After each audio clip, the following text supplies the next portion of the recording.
Am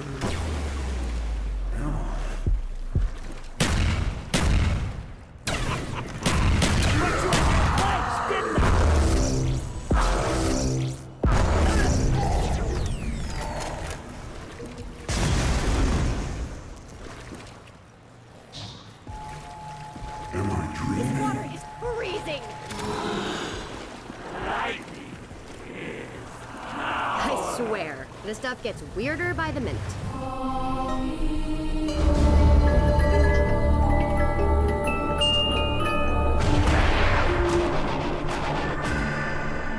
What's going on, everybody? This is dkdynamite, and I really do hope you guys enjoyed that longer video I uploaded yesterday, which broke down both the storyline evidence and some massive leaks which 100% support that Call of the Dead will be the zombies map within DLC 4 of Black Ops 4 Zombies. Now today I have a bit of a follow-up video which includes some details that I purposely left out of yesterday's video, or else that video would have been over 45 minutes long, as well as something I wanted to read which was posted over on the COD Zombies Reddit, and is something that I got confirmed is 100% fake. So first off, in terms of the details that I left out of yesterday's video, we have the in-game store for Black Ops 4, which does appear to show 2 more empty spaces here in this 6 map pack grid. So obviously DLC 0 is classified, and we then have DLCs 1 through 3. You have Dead of the Night,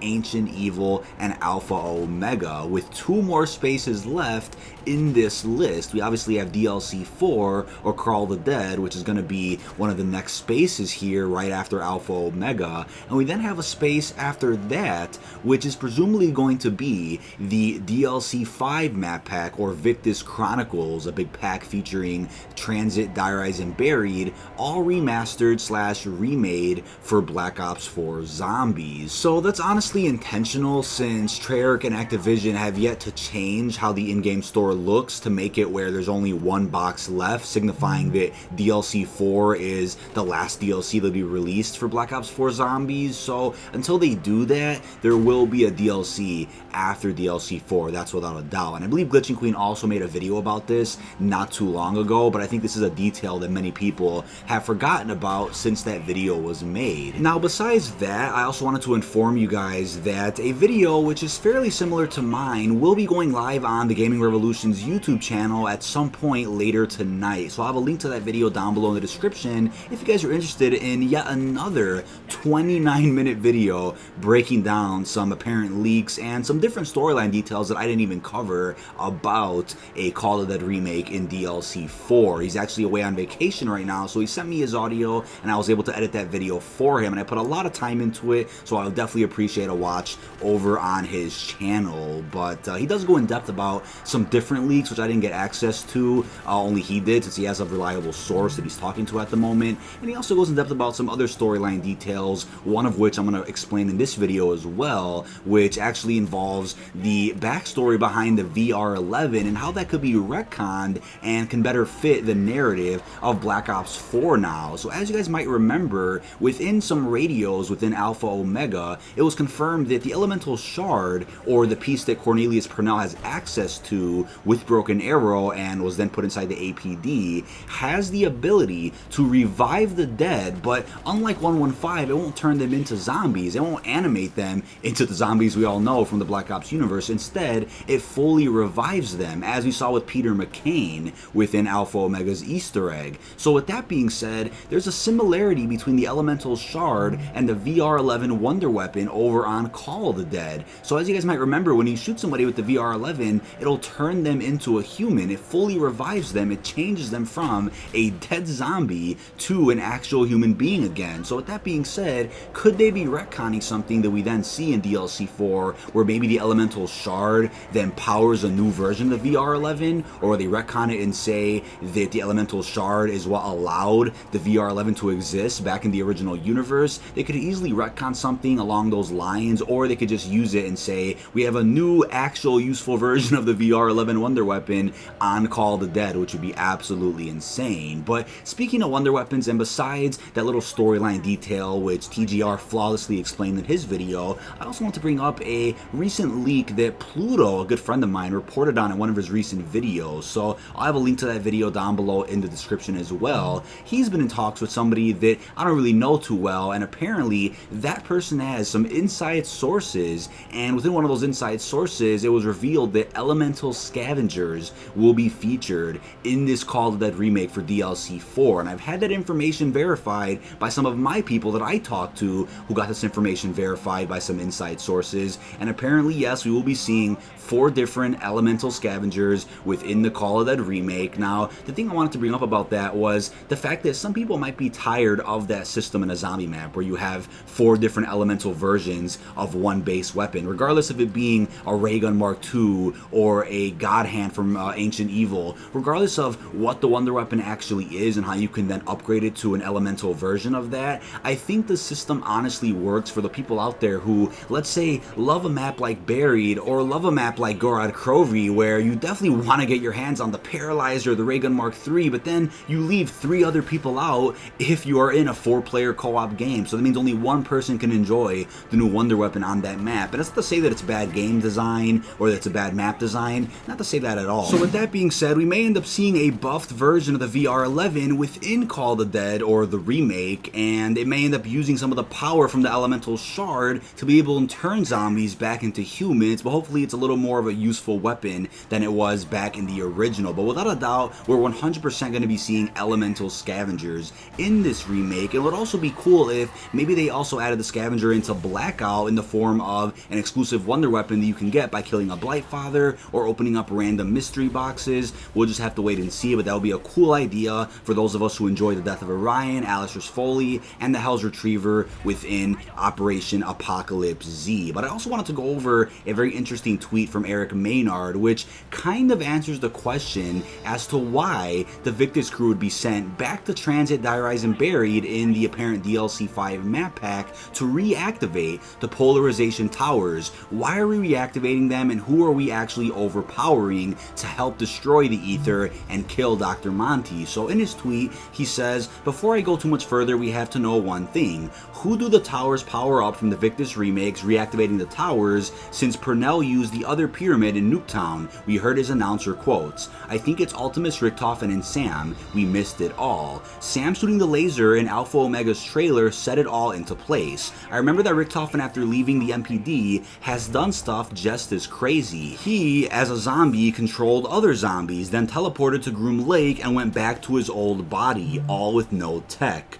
Those who have left the pyramid still have small-scale ether manipulation. If we use the towers to beef up Richtofen and Sam, it totally explains her shooting the huge laser in the Alpha Omega intro, and Richtofen seemingly being the one who teleports them to the house. Purple was his teleporter effect in Black Ops 2. So this is directly referenced from the remade Die Rise comic, where you see 3 Primus characters and Ultimus Richtofen teleporting to the house, while you then see 4 other people in another panel of this comic, which could either be Victus or could be the 3 other Ultimus characters with Great War Richtofen. It makes perfect sense. So I think that's really how DLC 5 will end up filling the gap, because maybe in DLC 4 we see that Sam and Ultimus Richtofen have this really interesting ether manipulation, or this type of power, which we really don't understand how they got. So then DLC 5 could fill the gap and say Victus had somehow went back to Transit, Die Rise, and Buried, obviously in slightly different versions of those maps, with obviously similar elements to Classified and Alpha Omega, where it's that original map you know and love,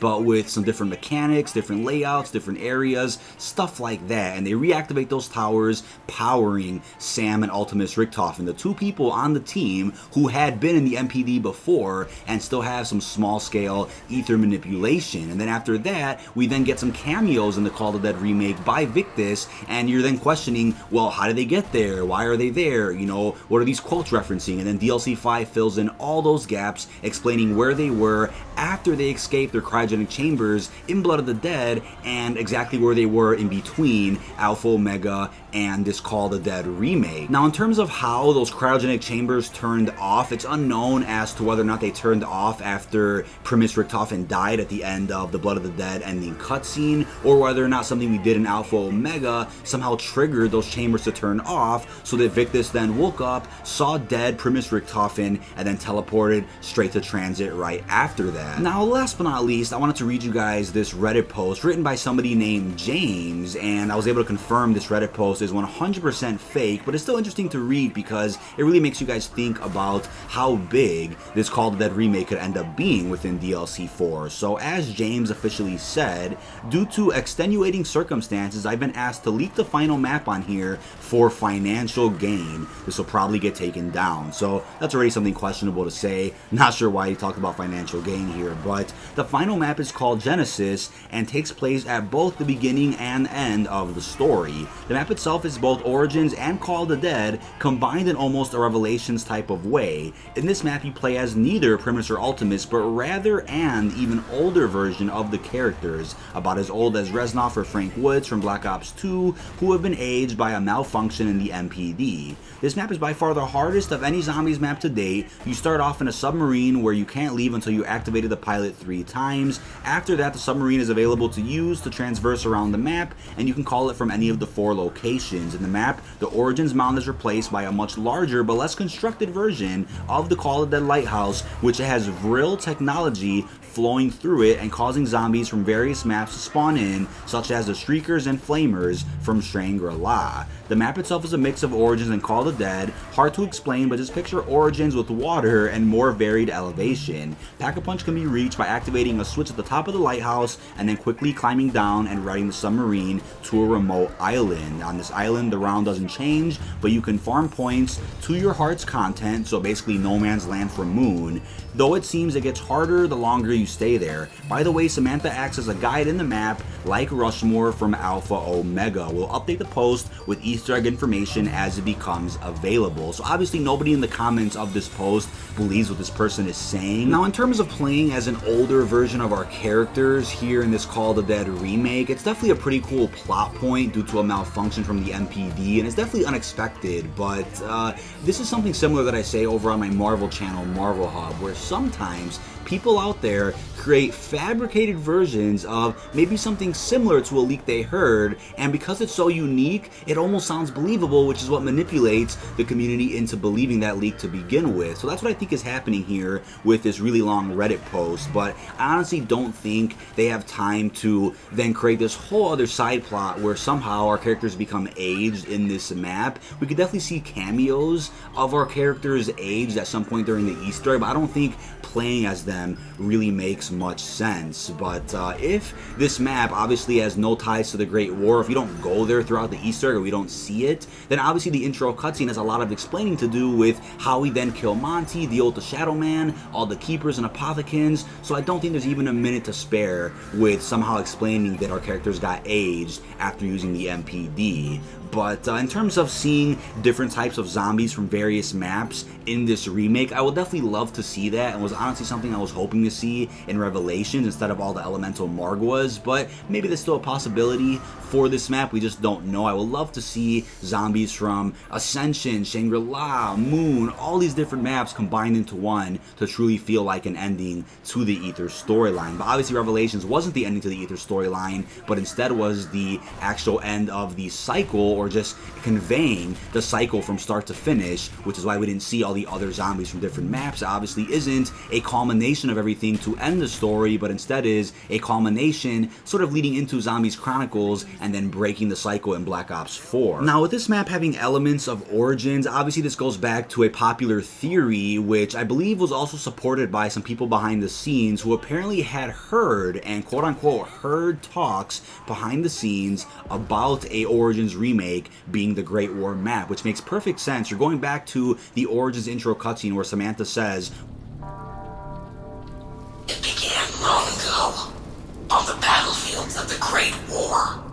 we're on the battlegrounds of the Great War. Yes, the Great War, which is World War I, which is what the actual war was referred to back at the time, the Great War, and also the battlegrounds of the Great War between the Keepers and the Apothicans. So it made perfect sense to say that the Great War in Black Ops 4 would be played in an area similar to Origins, where you would see the Origins mound, as you could see in the Revelations ending cutscene, and maybe you would have a Pack-a-Punch system similar to Origins as well. And maybe those giant Keepers from the Alpha Omega intro would be replacing the giant robots we had in Origins as well. So it was an easy opportunity to really fit in an Origins remake within the Black Ops past, but then that would leave DLC 5 in a weird state where you have 3 Victus maps and then 1 Call of the Dead. It kind of feels like Call of the Dead is the odd number out. So it does make more sense to cover Call of the Dead in DLC 4 and leave DLC 5 just for Victus maps. But I do believe at some point behind the scenes there were definitely discussions about an Origins remake being the Great War, but due to Call of Duty 2020,